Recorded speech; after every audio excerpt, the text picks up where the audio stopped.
So I'm going to start things off today, and I'm going to talk about Haven. And this is a RPG that I played on the Xbox, but it is available on all platforms as far as I'm aware. And if you are looking for a colorful RPG that has a focus on storyline rather than fighting and gameplay mechanics of that nature, I think this will be something worth looking into. Um, I'm all ears, man. I'm curious about this game. Yeah, and I think it's something that ultimately you may want to check out, although I don't know if it's the type of thing that will stick with you for the full length of the game, because it is a long game. Okay. But initially what drew me to the game was this promise of an adult-oriented RPG that focused on exploring relationships between two people rather than your typical save the world from imminent danger kind of stuff that most RPGs do. Sure. It has very colorful graphics, and honestly, one of the big selling points was the fact that it was on Game Pass. So I'm already a subscriber to that. I got to download and play this game for free. I'm like, let me give this a try. This seems like it could be pretty good. What I ended up finding was a game that was a little bit more casual on the traditional RPG elements than I was expecting, and it leaned really hard into exploration and these downbeats between the two characters that illustrate their backstory, their relationship through extensive dialogue. Mm. The game focuses on two characters named YU, and Kay. Okay. And they are, they're, it's never established how long they've been in a relationship, but they have been in a relationship for a long time. They're young, I would say maybe the late teens, early 20s, but they're not new lovers. Like, they've been together for a while. And the reason I bring this up is because you come into this game with their relationship already established. You're not witnessing them falling in love with each other as you did with countless other RPGs where the hero meets the beautiful girl and Mm-hmm. they just magically fall in love and happily ever after, right? You're going into this knee deep, and they fight with each other, they argue, they make up, they have absurd amount of sex apparently,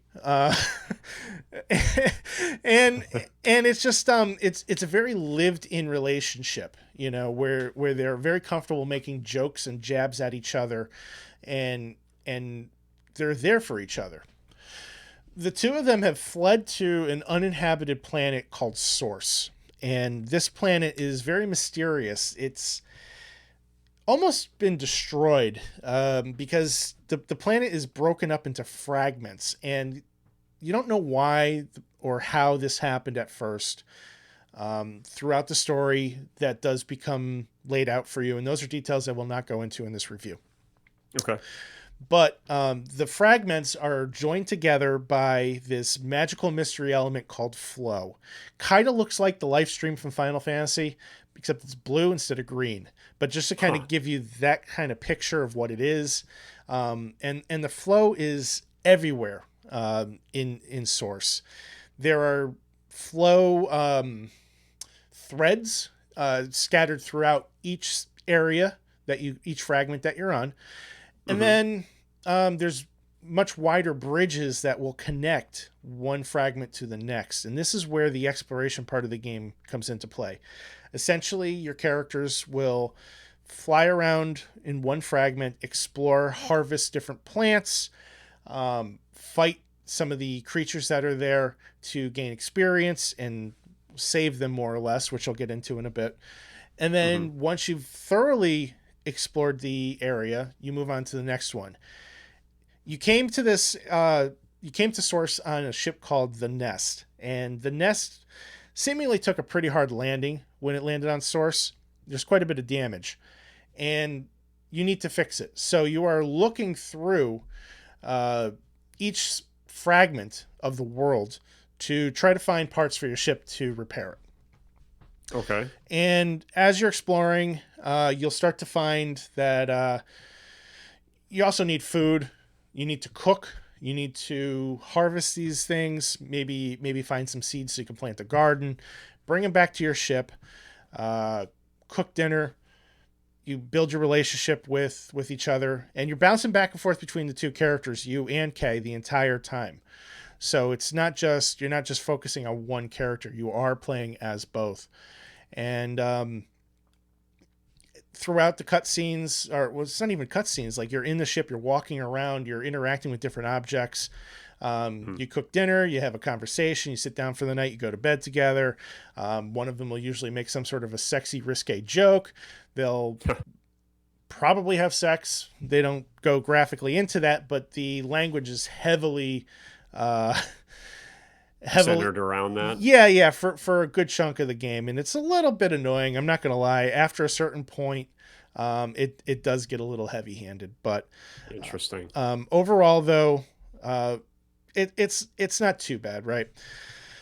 As you start to explore out further and further, you start to encounter this red material called rust that is scattered all over these fragments, and you find that the flow that you are able to harness and use to fly around from place to place will actually get rid of the rust. It'll disrupt the rust, and the rust comes across as sort of an infection.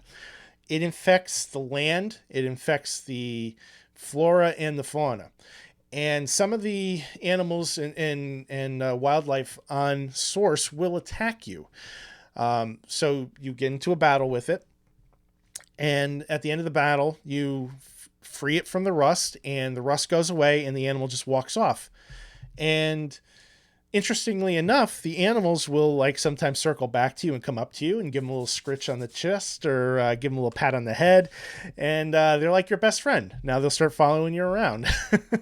So it adds a nice little touch to the game, because like you're not killing these things, you're freeing them. Essentially, your characters are doing a good deed by saving this wildlife rather than harming it.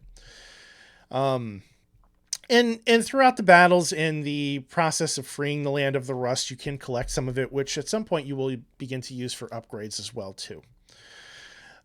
What sets this game apart, I feel, from other games is the story. Right, you have a strong bond between you and Kay. They're in love. They've been in love for a long time. It's not a new relationship. This is a relationship with two very different personalities that love each other dearly, but occasionally they piss each other off. You know, whether it's intentional or unintentional. Maybe somebody will say something, the other one will make a witty comment, and now there's a fight. And it's an innocent witty comment, but it's, as anybody who's been in a serious relationship for any long length of time knows, sometimes you just say something stupid